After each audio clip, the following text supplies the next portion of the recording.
Good afternoon বন্ধুরা, এখন বাজে দুপুর 2:30 আর আমি এখন চলে এসেছি খড়গপুরের বাড়িতে। আর বাড়ি ঢোকার সাথে সাথেই বরমশাইয়ের দাবি চোখ বন্ধ করে তারপর আমাকে ঘরে ঢুকতে হবে। তো সেই জন্য ও আমার চোখে রুমাল দিয়ে বেঁধে দিয়েছে।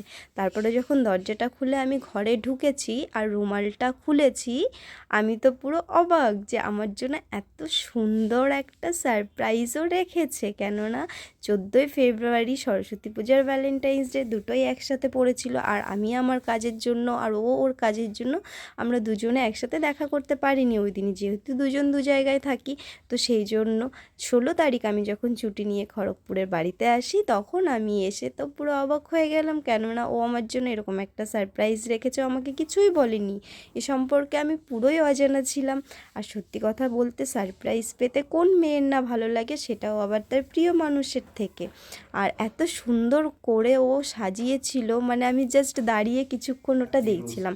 আর তারপরে ও আমাকে রোজ ডে দিচ্ছিল। কেননা আমরা কোনো ডেই সেলিব্রেট করিনি, তাই rose day, chocolate day, teddy day, hug day, kiss day, promise day, Valentine's day, সমস্ত কিছু আমরা একসাথে ওই দিনই সেলিব্রেট করেছি। আমি করিনি, আমার হাজব্যান্ড করেছে। কেননা আমার তরফ থেকে এই সমস্ত কিছু ওকে এখনও কিছুই করা হয়নি। আমিও সেটা দেব পরে, বাট ভেবে রেখেছি ওর জন্য একটা সারপ্রাইজ। আর এত সুন্দর সাজানো গোছানো সমস্ত কিছুতে হেল্প করেছে আমার শাশুমা। আমার শাশুমা ভীষণ ভালো মানুষ, উনি ভীষণ ফ্রাঙ্ক। আর সত্যি কথা বলতে এরকম শাশুড়ি পাওয়াটাও ভাগ্যের ব্যাপার, যে বৌমাকে বৌমা নয় মেয়ের মতো করেই দেখে।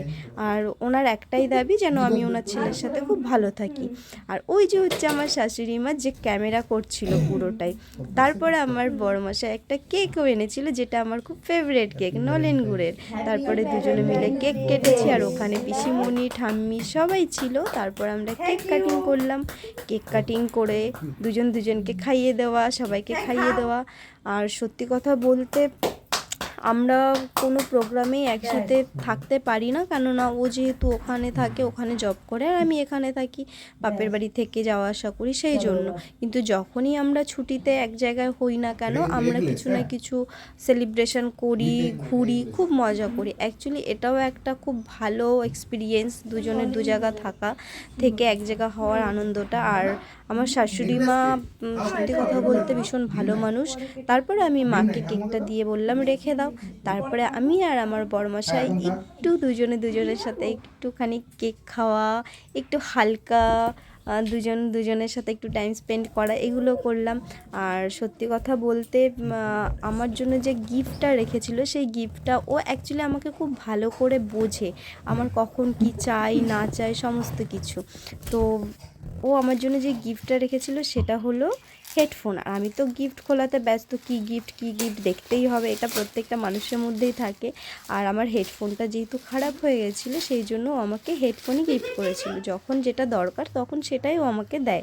আর দরকার বলে নয়, ও আমাকে সব কিছুই দেয়, বাট ওই মুহূর্তে আমার ওটা দরকার ছিল, তাই ও আমাকে ওটা দিয়েছিল। কেমন লাগলো তোমরা সবাই